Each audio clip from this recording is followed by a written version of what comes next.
Welcome to the world of ShadowWest, a dark fantasy western powered by the fast and flexible ShadowDark system. It's a new vision of our own Wild West. The sun can be cast into darkness for days. An alien mystical ore crashes to the earth during the hours of the bleak. Factions rise trying to control its power. Myths come to life. Strange creatures roam the landscape and dwell in deep, dark mines. But in forgotten gulches and in the ruins of ancient civilizations, great power can be found. You can play as a gunslinger, a scout, a holy roller, a rough cut, range rider, or a mystic. All of these classes, many backgrounds, and unique legacy abilities have been created just for ShadowWest. You'll also find new rules for riding, trains, firearms, and a skill system.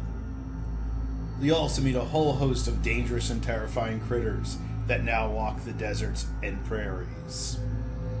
Get out of the saloon and take a look around. See what is waiting for you in the dark of the ShadowWest.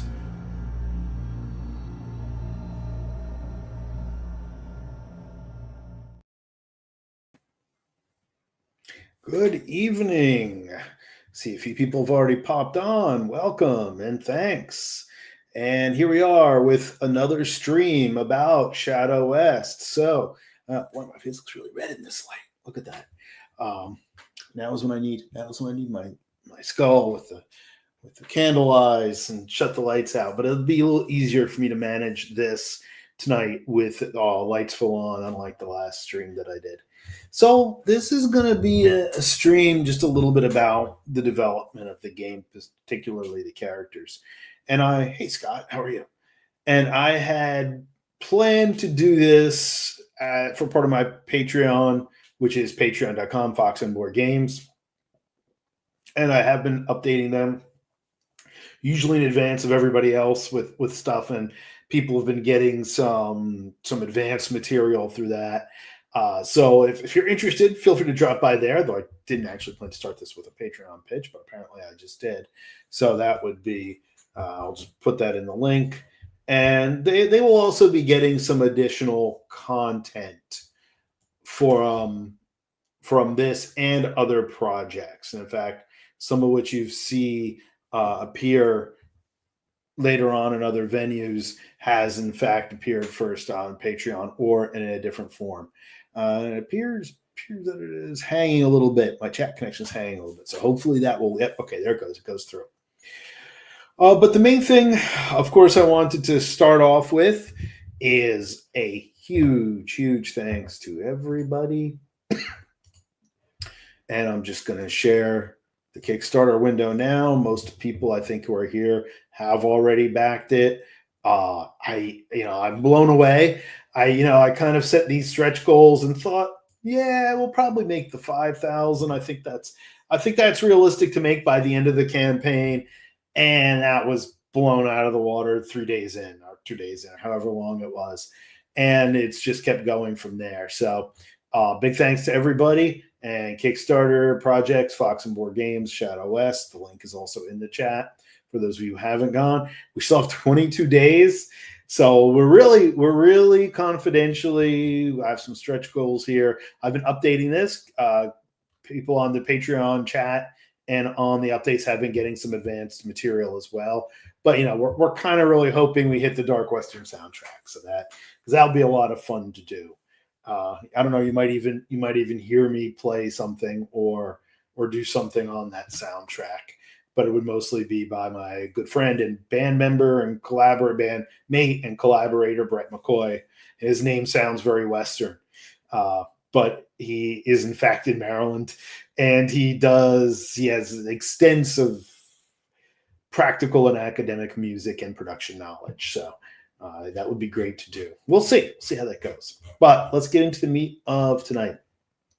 So the classes are actually what I've had the most questions about. How are they going to work? How is ShadowDark going to work in the Old West?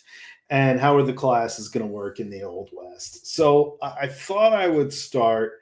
I think most people have played ShadowDark And for all the reasons, including legal, I'm not going to spend a lot of time sharing the ShadowDark book. And for those of people who have asked, I can, yes, you do have to buy the ShadowDark book, because part of the license of third-person ShadowDark writing is that you don't actually quote mechanics or even creative content directly from the book. You can reference it, reference page numbers. But, you know, there's a couple things that are common in ShadowDark, and part of what makes it so attractive is that it's back to that very reduced game design that was popular in the 80s.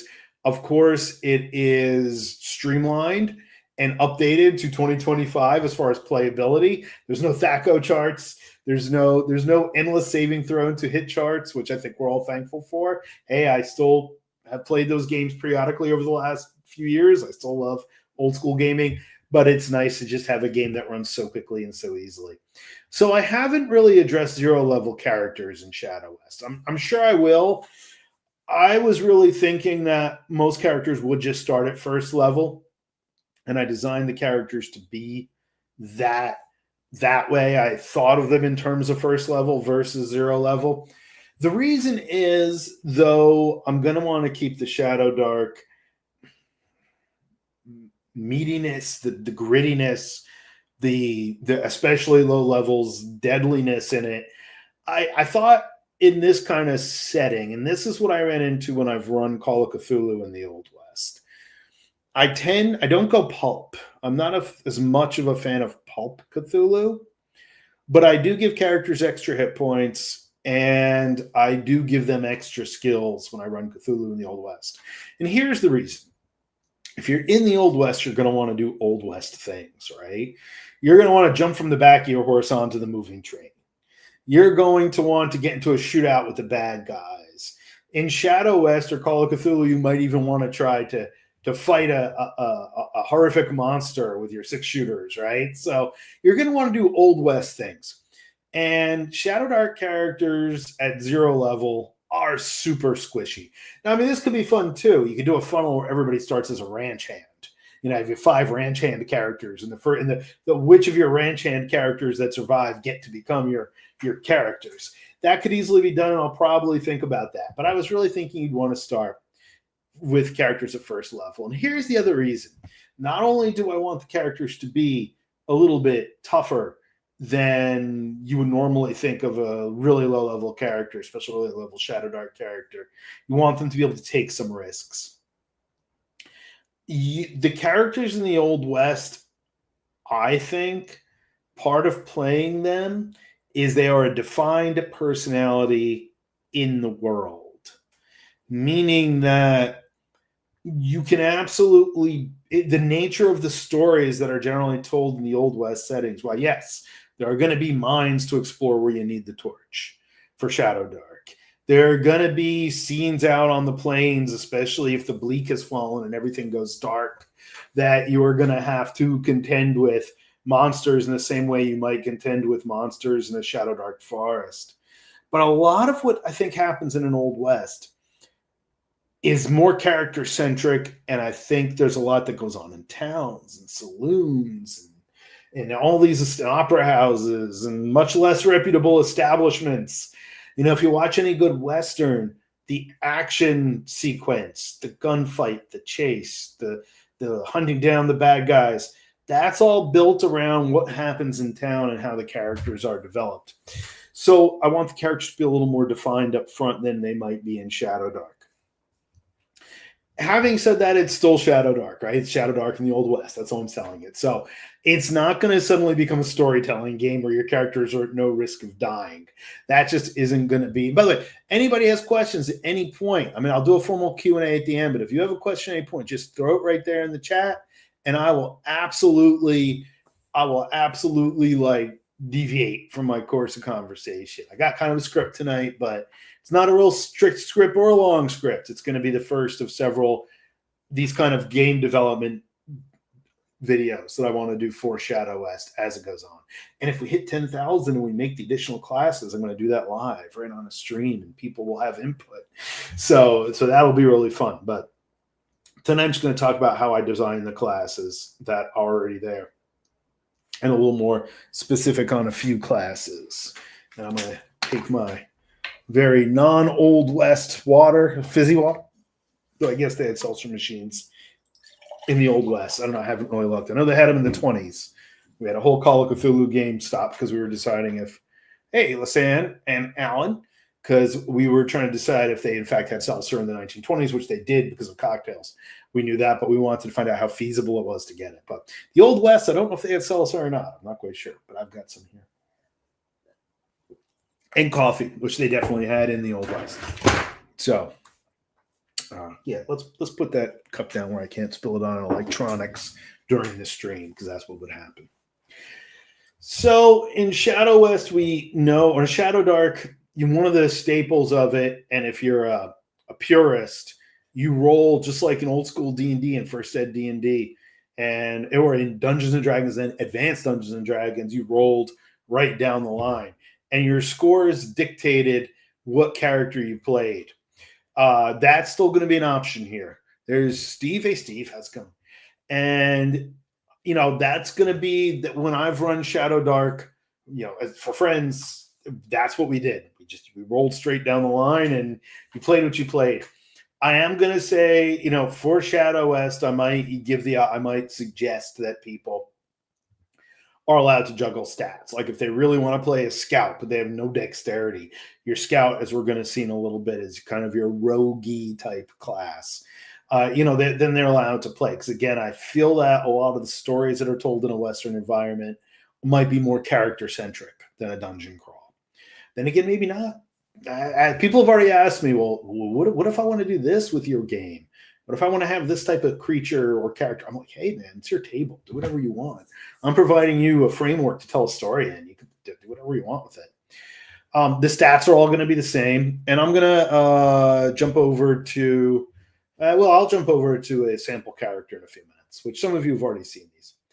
One of the big difference, the modifiers are all the same. By the way, carrying gear slots still works the same. It's your strength or 10, whichever's higher. And the big difference is going to be there are no ancestries.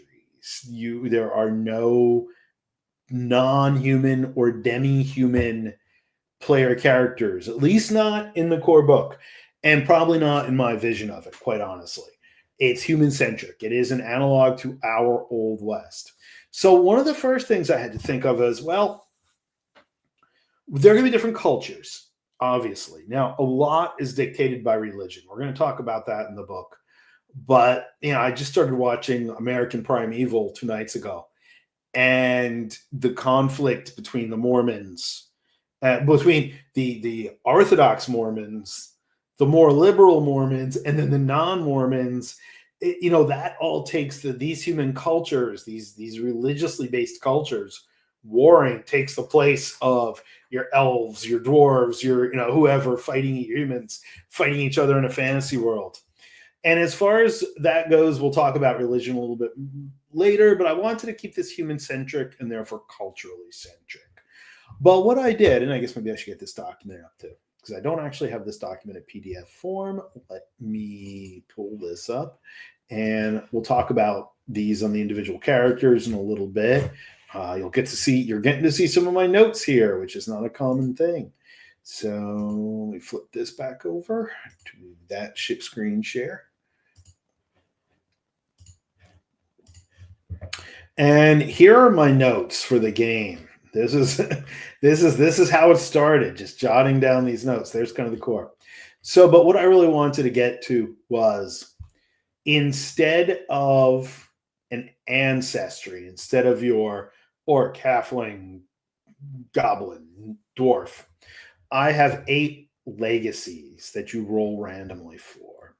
And what they are is there's something that's special about your character that makes them seem a little bit superhuman. Not much. So it's the equivalent of, I tried to stick as closely to the ShadowDark scaling of the characters in every regard as I could. And by that I mean, so I'm just going to, and this is not a dig on anybody because everybody can do whatever they want with these games.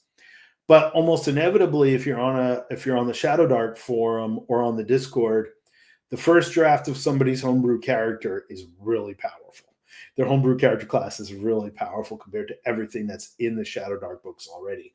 And the community's great because we all, and some people have had a lot more experience running ShadowDark than I have, including some of the designers, will occasionally pop on and say, your idea is great, but let's scale down instead of D12 hit points because nobody has D12 hit points.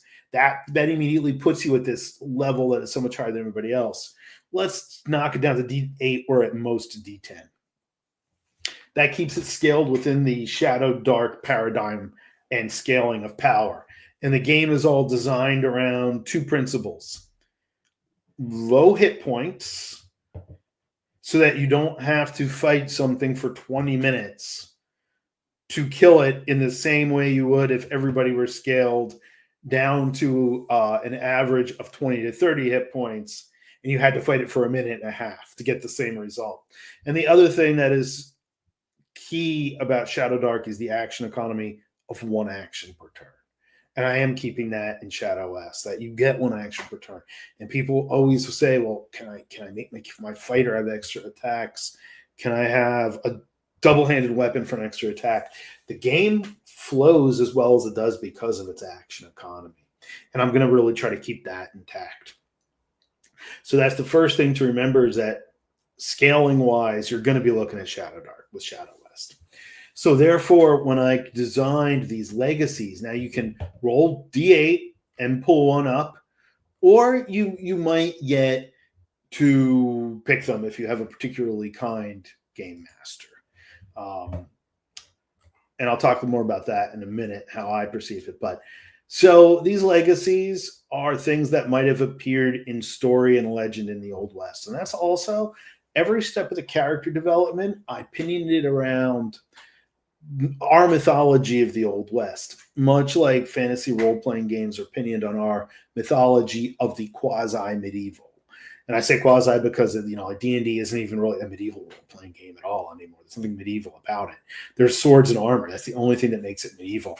And they don't function like they did in the real medieval era either, for that matter. But it's okay because it's a fantasy game. But there are things that your characters, your extra legacies that you can get, such as your arcane blood, whereas you have a very limited magical ability in your character, arcane magic ability. Now you cast like a caster. You have to roll to succeed your spells. You can get wild magic results. It is like ShadowDark. You can have a heightened sense, where one of your senses is a little heightened, and you get an advantage if that sense is coming into play. The shadow is basically a sneak. It's your halflings invisibility and sneaking to some degree. Burly, you gain some extra hit points. Dwarves have something really similar. Divine touch. You are invested by the Holy Spirit, whatever Holy Spirit you choose. Again, religion was a very big deal in the Old West, so that's this area that I'm going to really kind of leave up to the individual game masters to play on. But you have some very low-ranked cleric abilities naturally, even if you're not a holy roller. Bloody, that you're particularly good at one type of weapon. Fortunate, you gain an extra luck token per session. When you use one automatically refreshes. Just once, though. And Natura, you have a little bit of an ability, a natural instinct dealing with animals. And again, these are all things I kind of envision possibly happening in a Western movie or a Western story, or one of Robert E. Howard's Western fantasies, right? This, or say something like, even though it wasn't technically a Western, it became, elements of it were a Western.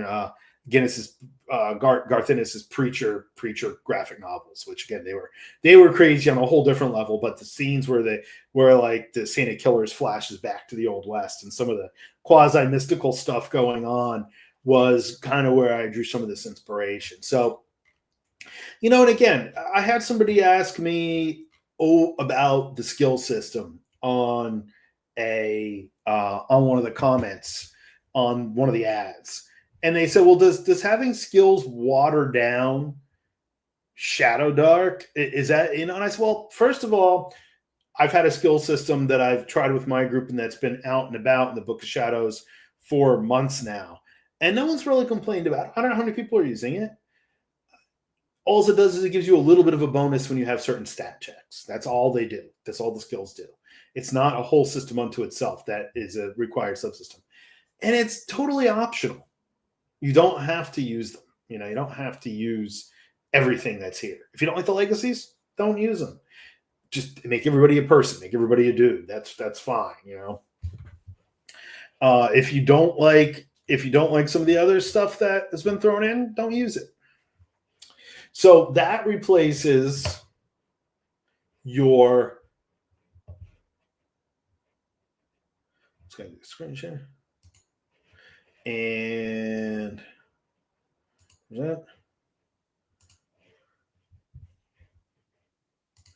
that replaces your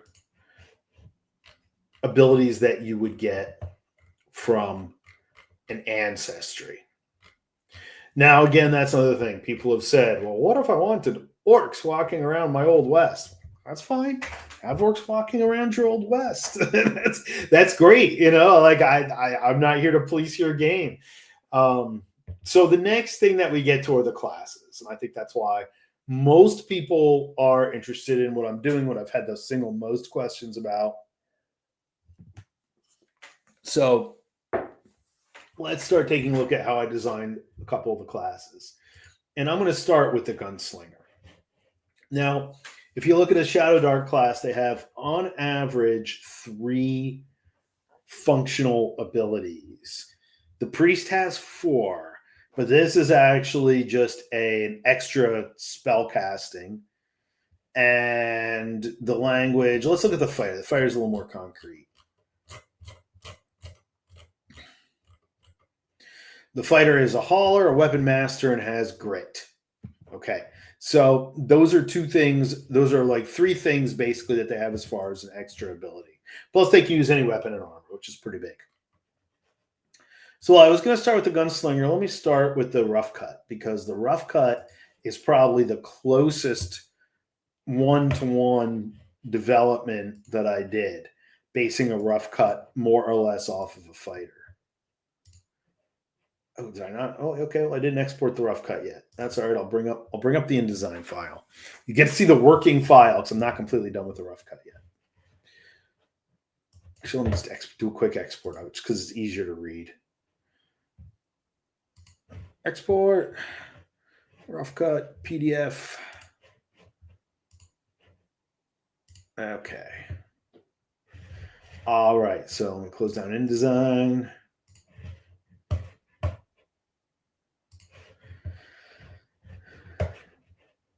So we have the fighter here. Let me just jump over to that one.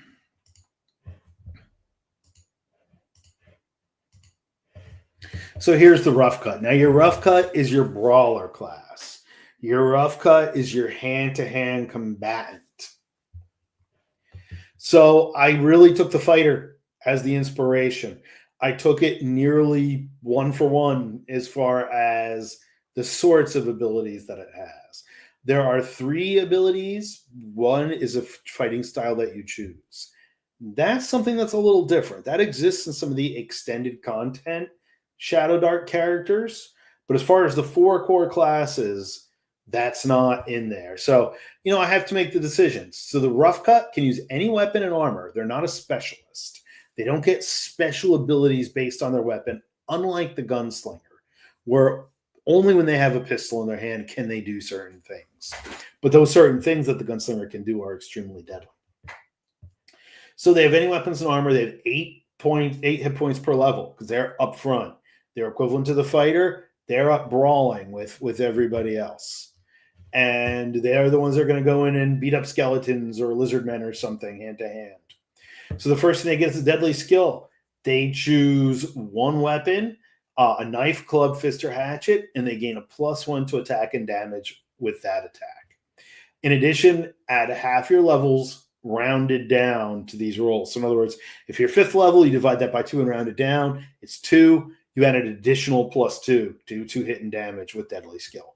That's huge. Like, again, if you play ShadowDark, you know that +2, even at 5th level, is a huge leap. It's not like, later editions of D&D where, oh, yeah, I'm adding +23 to my attack, or whatever, after a certain point, which is, the game is scaled that way. And that's also to damage. Now, don't forget, in ShadowDark, most weapon like your strength does not add to your weapon damage. It's actually really hard to add to your weapon damage in ShadowDark. And these characters can do it. The rough cuts can do it hand to hand. So that makes them really super dangerous up close. They have grit. Now, that's taken right from the fighter. Choose strength or dexterity. You have advantage. I did want to say that you could be a dexterity-based guy too. Dexterity-based character, rough cut, that you were not necessarily always just brawny. You could be a martial artist, in which case you're dealing with dexterity-based stuff, and you have advantage on checks of that type to overcome resistance, such as kicking open a stuck door or slipping free of a rusty chain. Or tightrope walking, right? That gives you your dexterity. So what's kind of cool about the Old West, right? Sometimes in a fantasy game, you're like, my character background is they were a farmer whose farm was raided by orcs, and they hate orcs, and now they're on a quest to kill orcs, right? Like, that's kind of our tropes. Now, I understand people get much more depth with their characters, I assure you. I've seen character backgrounds that are 8 pages long in a fantasy world. So I get that I'm simplifying this. But like, I'm just saying like, oh, a dexterity-based rough cut would be kind of cool if they were a circus performer. So what's kind of cool about this version of the game, and I'm going to talk about this probably in later videos, but definitely in the core book, is that I want the characters to be people in the world. Like, I want them to be rooted in the folklore and the fabric of whatever Old West setting they're in.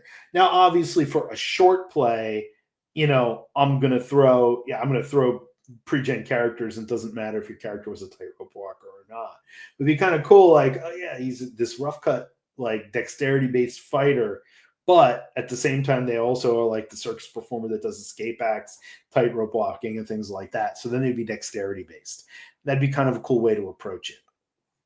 Oh, the one thing I wanted to circle back to is that when I run ShadowDark for a campaign, yes, I make people keep the rolls down the line. I think I might let them switch one set, just in case they really want to play a wizard. Actually, the Mystic and the Holy Roller. Yeah, so at least that we talked a little bit about the Holy Roller on the stream. The Mystic is the class I have notes for, but I've not tackled yet. It's gonna be a really interesting drawing in this sorceress character into the Old West, and that's going to be the most challenging, I think, for me to design. So it's being designed. I have all the notes. I just haven't really written it out like this yet, and that's going to be probably Sunday. I'm probably going to start on that Sunday. But so we have when I run ShadowDark for a campaign, I do let them switch one set of abilities so a person can play what they want generally. But I also do give them maximum hit points at first level. And that is to make them more survivable. And that will be my suggestion for ShadowWest. Because again, I don't necessarily want to stop. I don't want to just a fear of dying to prevent a character from being the Western hero that jumps off their horse and tackles the bad guy off his horse, right? Like, I want you to think you have enough hit points to survive this. Whether you do or not, it'll be up to the dice probably, but I don't want it to be like, oh my God, I have 1 hit point. I'm not going to do that, right? Because I mean, but then it's part of ShadowDark too. Part of ShadowDark is it's the inverse of modern fantasy role playing like 5th Ed or Pathfinder. Pathfinder's a little more deadly, but it's the inverse of that where like 3rd level, you're pretty sure you can walk in and kill all those monsters, right? Like ShadowDark, you're never sure of that. And in ShadowWest, I want that same kind of caution, but I do want it to be a little more heroic. Anyway, I lost track of that before when I was rambling. I decided to just come back to it now. So then you have your fighting style. You get to choose one of these. And the choice is permanent. At least if I were running it, I would say the choice is permanent. I mean, unless the person plays it for one session and really hates it, then I let someone switch. We do that with all our characters in our personal games. Like if you play a character even for like 6 months, and the kit you have, and I'm thinking 5th Ed D&D because that's our longest running current game. The kit you have just isn't working for you, or just didn't fit the campaign, and you're just not having fun with it. None of the game masters have ever said, no, you can't switch your character up. You have to play a character you hate, you know. We're not that hardcore about it at this point. So, but fighting style is designed so that you choose it when you start the game. So your brawler, you're unarmed. Now in ShadowDark, there's no real provision for unarmed combat, at least not in the core book.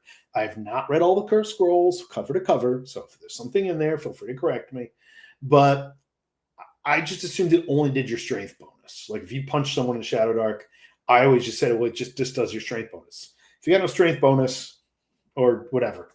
But the brawl fighting style, I actually could change that to strength or dexterity, couldn't I?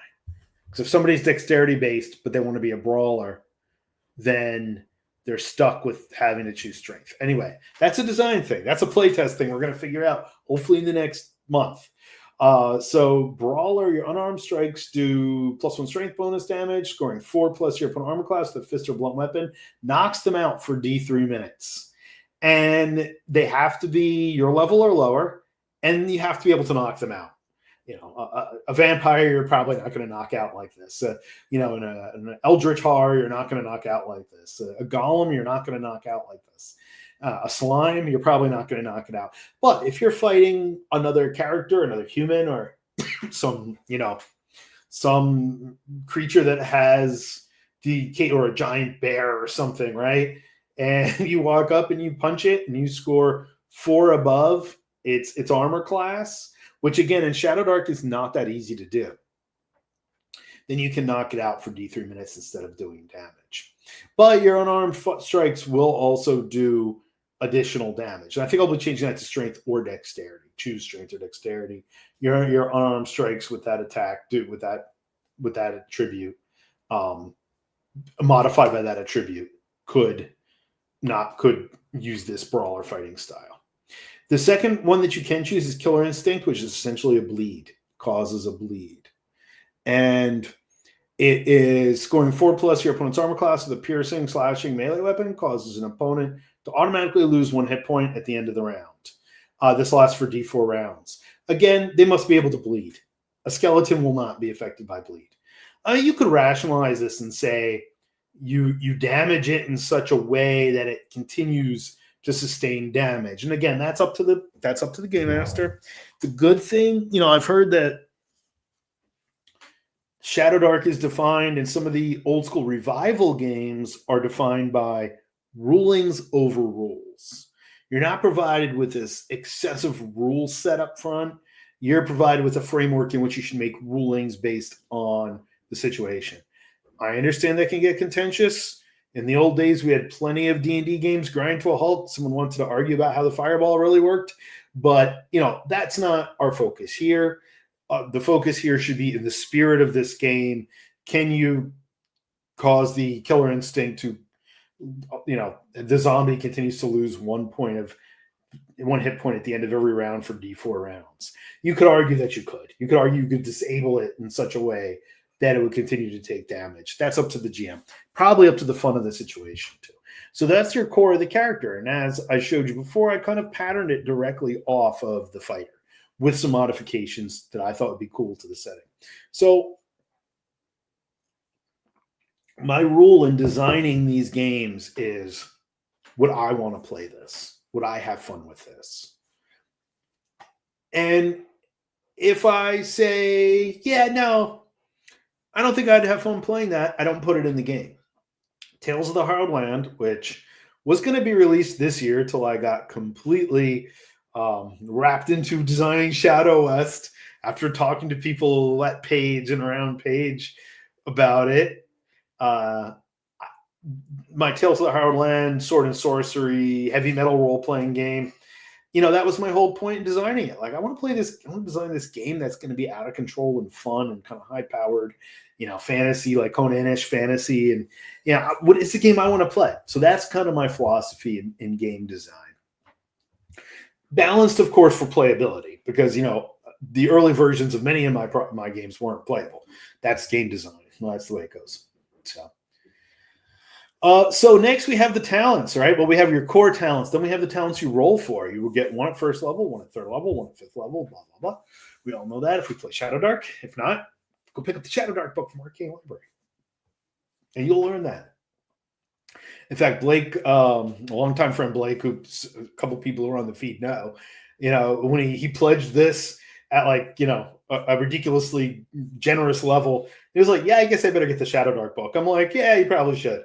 So that's, and they're going to be actually doing some playtests. They're going to be doing some, not playtesting this, but playtesting someone's scenario in a couple of weeks. So he's like, yeah, I guess I should read the rules. I'm like, yeah, it's ShadowDark. You don't have to read the rules. So your talents, I took the talent spread directly from the spreads that are equivalent to the fighter class, and I tried to keep it about the same ratio. Gain +1 to hit and damage to deadly skill. Again, that's huge. That's your 2. That's like your Snake Eyes, which I gotta call them Snake Eyes in the book, right? Effect, Snake Eyes. Well, we're talking about Snake Eyes.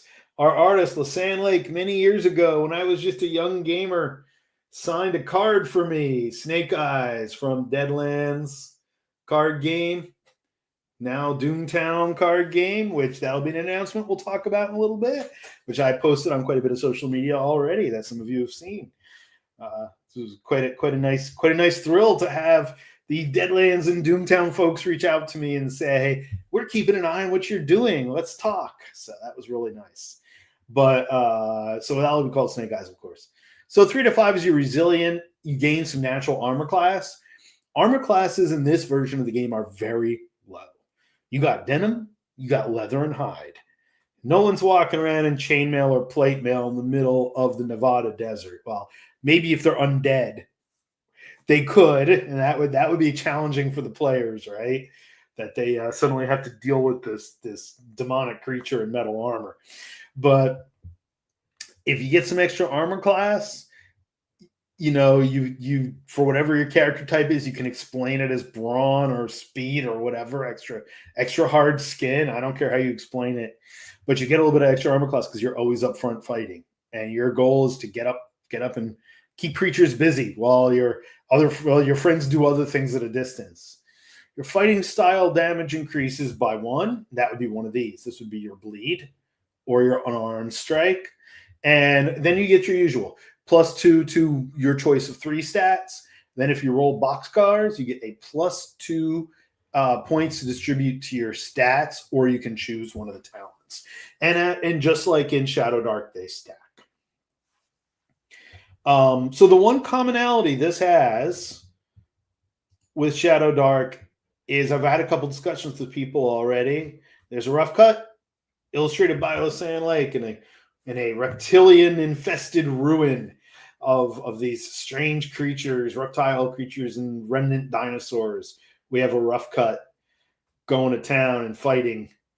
And then we have our rough cut titles. The titles were extremely time-consuming. I actually asked on the ShadowDark forums, I was like, how important are the titles for you guys? Let's see. How important are the titles for you guys? And everybody was kind of like, yeah, the talents are pretty important. So, the titles are pretty important. So I decided to keep the titles, and much to my chagrin, I made up more titles for every class. So there they are.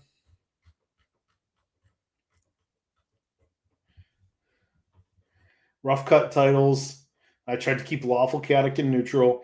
In ShadowWest, I do, in fact, intend to keep the alignments, and I feel the alignments do work in terms of ShadowWest because I think they typify how we cast characters in a Western setting. I think that we always tend to have, and now a lot of modern Westerns are, in fact, evolved in terms of not couching things as far as good and evil, that they are, in fact, areas of gray, much like kind of the source of the fantasy law and chaos, the Elric, the Michael Moorcock's Elric Chronicles, the Elric Milna Bonea, where the characters were not necessarily good or evil. They had their own motives.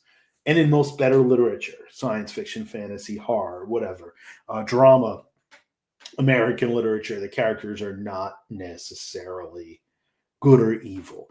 And I think those alignments fit for Shadow West. So lawful, chaotic, neutral kind of defines, and I think the titles are kind of cool because they kind of define where your character falls in the rest of the world. Like a strong arm has a very different tone than a basher, right? And if you're living up to your alignment, now again, plenty of people just ignore alignment altogether. That's absolutely fine because we don't really need it at this point. So there's your rough cut. That's one of the characters that people have actually asked the most about. The second, which I'm probably going to go over 3 tonight. The characters that I'm probably going to go over tonight are the rough cut. The next will be the holy roller, because we have had several people ask about the holy roller. Let me pull that holy roller out. And maybe we'll look at the gunslinger in depth, because I've gone over it a couple times.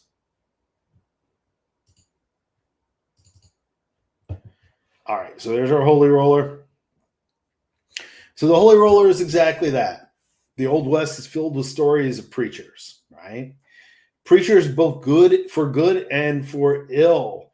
Now, even though it's a little bit after the Old West, if anybody watched 1923, the preacher that was trailing the Native American girl who escaped from the school and killed the abusive nun in the process, that preacher was anything but lawful, right? Maybe in their mind they were, but that preacher was just like killing people left and right when he had to. So, again, holy rollers, I feel, can come in a variety of character types. I think they can have a bunch of different personalities. Historically, we know there were that preachers and holy people in the Old West and throughout all of history had very different motives, personalities, etc. The main difference is these holy rollers are equivalent to clerics in that they can actually perform things and cast things in a way that the holy rollers of the Old West often claimed they could. Now, the spells of... I'm going to pull open the ShadowDark book again in this tab so I can just click it right over. All right. Can I just add you? Can I add you, ShadowDark book? Okay. I'll just reopen it here.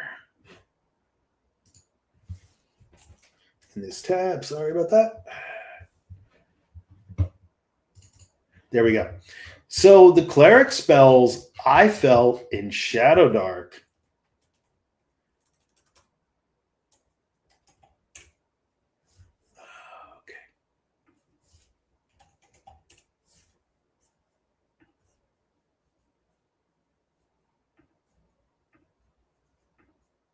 and the search function is not being my friend.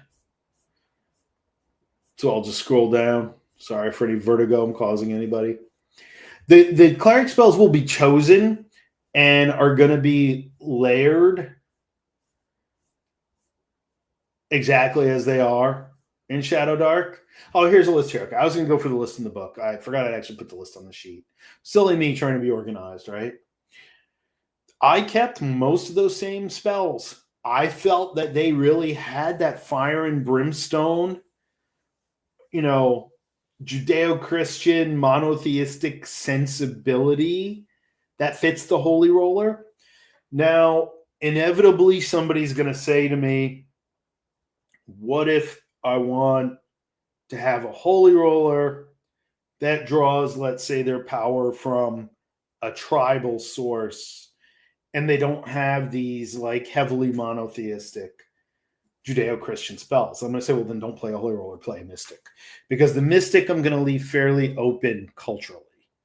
I don't think it's going to be as wrapped up in the concepts of good and evil. So people will also say, well, does my Holy Roller have something?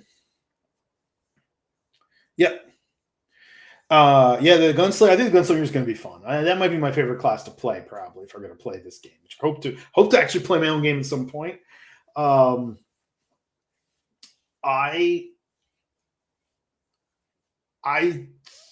feel that this class works as being positioned in the classic monotheistic Judeo-Christian vision of religion that was dominant among settlers in the Old West.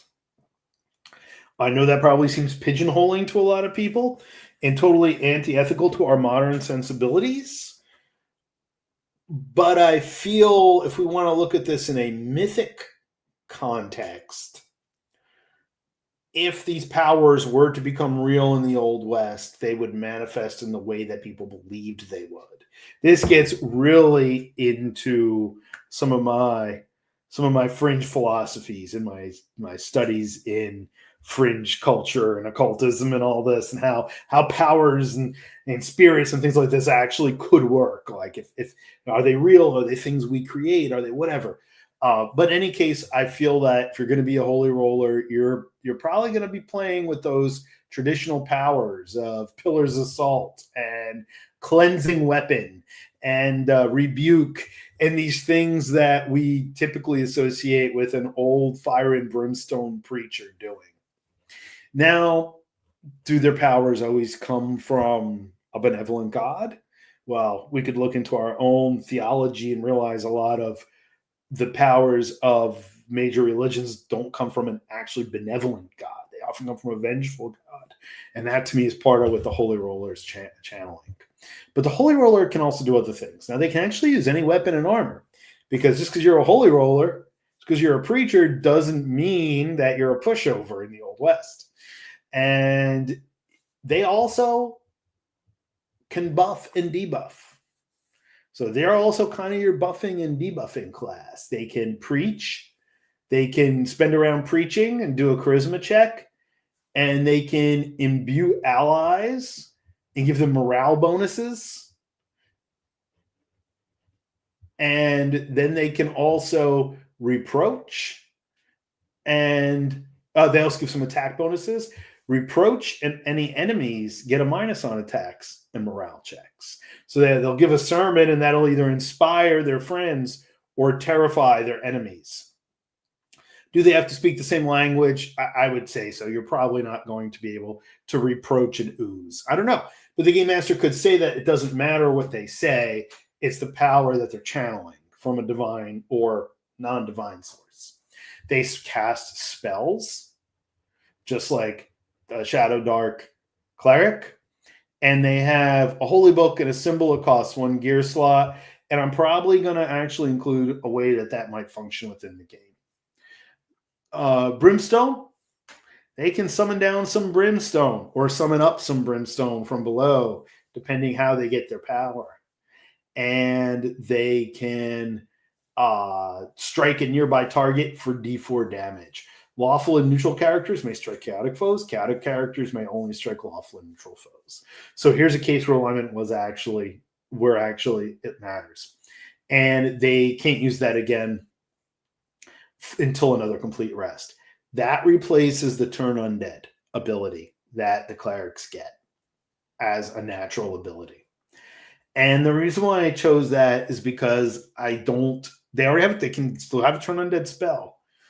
But I don't see the undead as being as constant in this setting as they would be necessarily in a high fantasy setting. So they're going to be there. I mean, I've already shown several pictures like the skeletons and the haunter and things like that. So they will be there, and you can use a spell for it. But I wanted to give them something that one really fit the feel of the Old West, and that's, invoking the name of their God and reading passages from their Bible and fire coming down and hitting an enemy. So that's what I really wanted to kind of impart with this. For their talents, additional D40 or brimstone damage, or allowed to be cast an additional time a day. You choose if you roll a 2. Again, that's pretty powerful. Gain +1 on Holy Roller spellcasting checks. As you know, in ShadowDark, that +1 on the spellcasting check is the difference between failure and success. A +1 on your preach roll, so you'd be a more successful preacher. Gain +2 on your wisdom or charisma stat, and choose a talent or +2 to distribute to any stats. And again, those 2 are taken more or less directly from the priest, right? Or should they get another? I feel like going through this out loud. Yeah, all right. So they get strength and wisdom. Priest gets strength and wisdom. The Holy Roller will get a +2. So which fun has been the most challenging to design? Fun to design, or most challenging? For fun, the gunslinger and the brawler were fun, because you just get these characters that they do something really well, and they just kind of go crazy with it. By far the most challenging is the Mystic. And like I said, the Mystic is going to be worked on probably this weekend into next week, and I hope to drop it for the backers and for Patreon and mailing list folks for the next couple weeks. And the Mystic, what's really hard about it is context. And how do you fit a wizard into the Old West? Now, again, I talked a little bit about it in the Kickstarter launch video, that my solution was that they are remnants, parts of secret societies, parts of cults that have kept this magical knowledge. And that part of their goal in the game is to go to these forlorn places, like ancient ruins and faraway towns where there's an abandoned library that can create the source of the adventures and motivate them to move on and gain more power that way. So that's definitely the most challenging to me. So here again, we have, now I have also played around and teased that like a chaotic Holy Roller might not be getting their power from God. They might be getting it from somewhere else, even if they call it God. Maybe they don't. Maybe they're a cultist, right? This is your chance to have your evil high priest in a cult. Or your serpent man might have a holy roller, but they're channeling, the power from something ancient. Though they probably would most likely be a mystic. But if you wanted to have a holy roller from some non-human culture, you could do it and just say they're getting these powers from some other dark source instead of a source that's there to help their fellows. But again, in a world of grays like lawful, chaotic, and neutral, right? That's not necessarily a thing that I'm worried about. So, and cool. And let's see. So that's a brief on the Holy Roller. Again, if there's any questions, feel free. It's a little bit quieter night.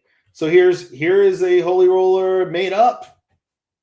Now, as you see, there are also some unique backgrounds, like Outlaw. I think there's something similar in the ShadowDark book. But their legacy, I gave them heightened senses. I made this Holy Roller lawful, and I did roll this character. So I kept what I rolled for the most part. Like, you got a strength of 7 and dexterity 9.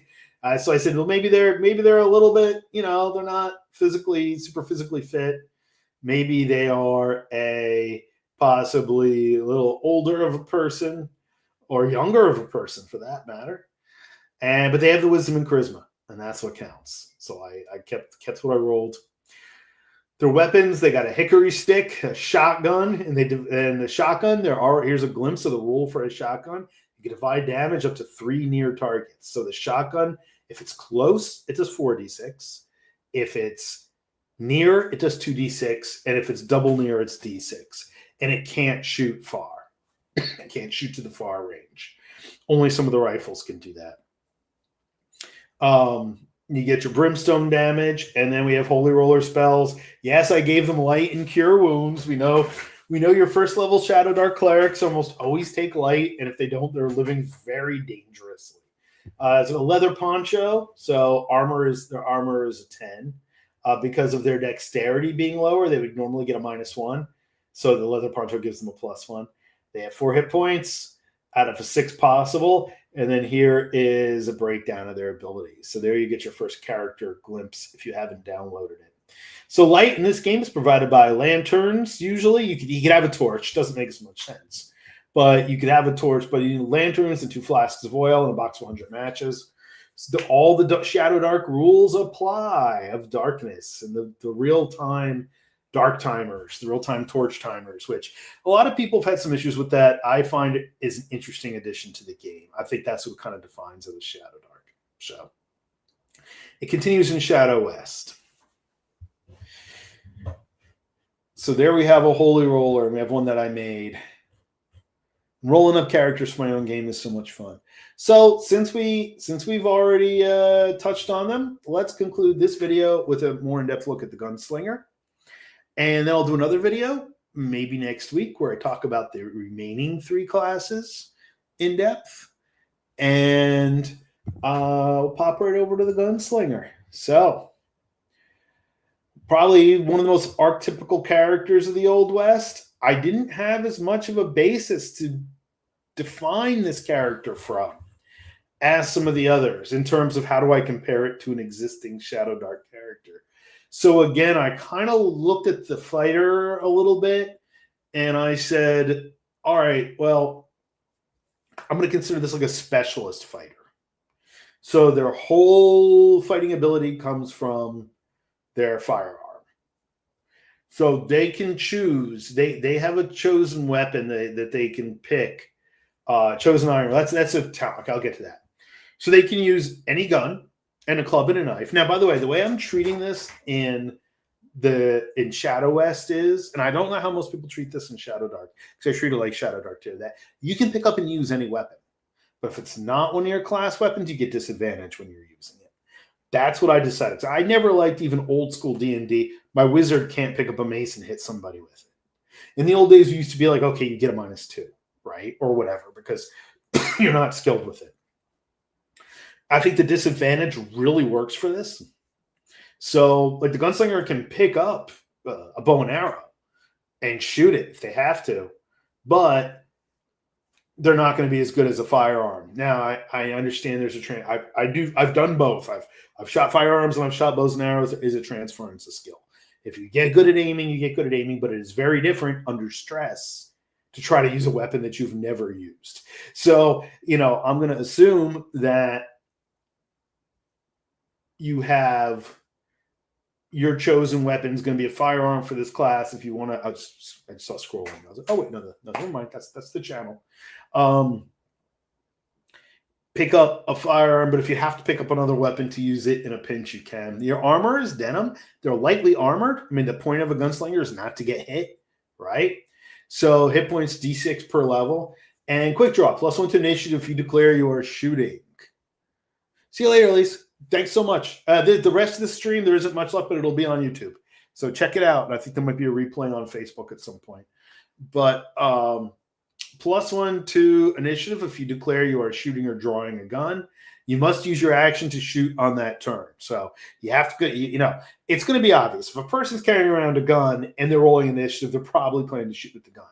But I had to put that in case somebody's like, I'm going to use my gun to get to +1 initiative. And then they're like, oh no, actually, I'm going to go do this. Right. We hope people don't do that a lot. I haven't played with people recently who do that. But I have played with people in my past who would do something like that. So you have your quick draw. Gives you your initiative bonus when you're in a firefight. You have your eagle eye. The gunslinger increases the range of a pistol to near or double near. And if not moving and aiming, you gain an advantage on your turn that attack. That'll be, I clarify that would be with a rifle or a pistol. And fanning, you must have a fully, I was asked about fanning during one of the other talks. Yes. If you have a fully loaded gun, you roll to hit. You apply that same roll to up to 4 targets near you. Roll 66 damage and divide it evenly among the targets. And apply damage to those you successfully hit. And then fanning uses up all the ammo for that gun. And on a 1, the gun malfunctions and must be fixed after the combat.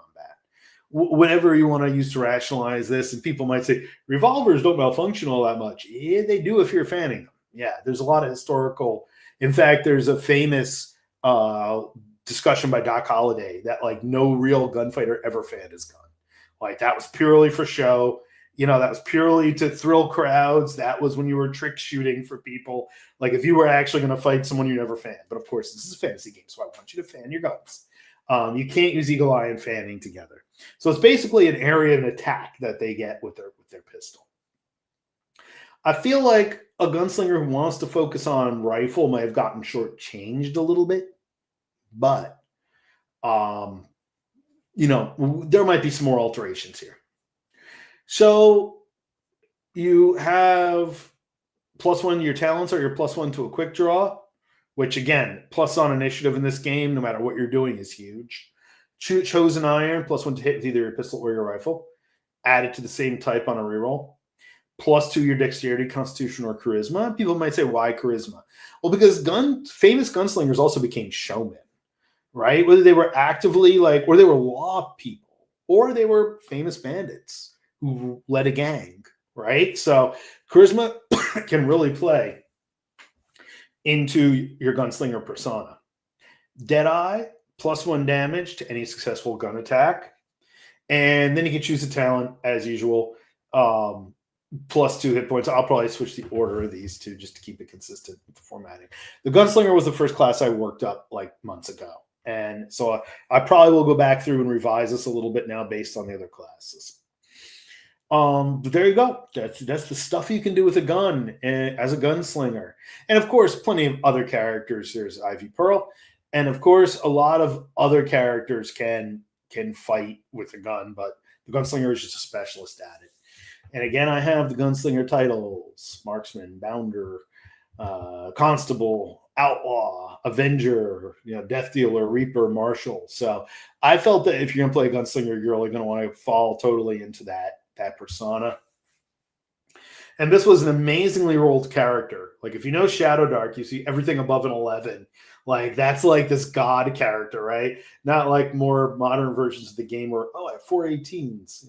No big deal. I have a 23 to start. No big deal.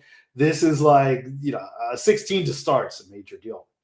But then I have their attacks. I have the revolver, lever action, knife. And then I have their basics. Their background happens to be a gambler. That's a new background. I have a list of about a dozen backgrounds that I'll probably end up being 20. Some of them will be unique to ShadowWest. Some of them will be variants from the ShadowDark book. And the talent, the chosen gun, +1 to hit. Legacy is an Natura. That might be kind of cool to have a gunslinger that was attuned to animals. Eagle Eye, again, that's the talent up here. And fanning, they get their quick draw. Then they have their equipment. So, and they have 4 hit points. So that's an overview of the characters and kind of what went into making the characters. And I, especially for these 3 archetypes, I really dove into our popular mythology of the Old West. Much like when you're creating wizards and thieves and fighters for a fantasy game, you are dipping into the popular mythology of fantasy literature, fantasy movies, medieval folklore, things like that. And as I think I said in my video, the launch video, that this is a fantasy of the Old West. The real Old West, much like a lot of our history, was actually a horrible place to live. A very short lifespan. Conditions were very hard. Really only the tough or the most cruel survived, the most charismatic survived. This is a game where you do want to create these fantasy elements, where you do want to create this larger-than-life heroic capability for action and reaction. And we don't want people to be playing just the piano player in the bar. Though Neil was joking around. He's like, that's gonna be my character. I'm gonna be the old-timey piano player. I'm like, you can do that. Like, there's actually a musician or an entertainer background. Oh, I'm sorry, musician, performer background. I could dig it out. But one of the classes that will appear in the core book, if we hit the $10,000 stretch goal, is the entertainer, which is going to be your bard type character. Because I know people like their bard type characters. So if you're interested in that, you can definitely take a pop on. Let's see. And I think we're going to wrap that up. I think that's kind of to the point. I've had a lot of people come in and out. If you've stayed the whole time or if you've joined later, thanks so much. I did want to just mention again, because I was wavering earlier and I started talking about it, then I pulled myself back in. The exciting news is we have been approached by David Lapp, CEO of Pinebox Entertainment, who currently holds the Doomtown card game. Now, Doomtown is the inheritor of the card game of the Deadlands card game. So I showed you a card before. Kind of the original Weird West, Dark Western fantasy role-playing game. Or not even fantasy, Weird Western role-playing game that came out in the early 90s.